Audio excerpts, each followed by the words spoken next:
హరి ఓం. సనాతన వైదిక ధర్మ పునరుద్ధారకుడు శ్రీ కందుకూరి వీరేశలింగం పంతులు గారి జన్మదిన శుభాకాంక్షలు.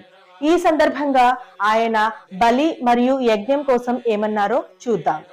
బలి ఎవరికి ఇవ్వాలి, ఎలా ఇవ్వాలి, ఎందుకు ఇవ్వాలి, మరియు ఏ బలి ద్వారా మనిషిలో అంతర్పరివర్తన జరుగుతుంది అనే విషయం గురించి మాట్లాడుతూ వీరేశలింగం గారు ఈ విధంగా అన్నారు.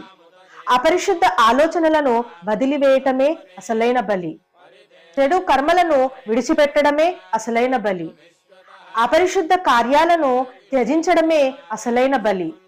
చెడు వ్యసనాలను వదిలివేయటమే అసలైన బలి అని సనాతన వైదిక ధర్మ పునరుద్ధారకుడు శ్రీ కందుకూరి వీరేశలింగం పంతులు గారు అన్నారు. యజ్ఞం కోసం ఆయన ఏమన్నారో తెలుసుకుందాం.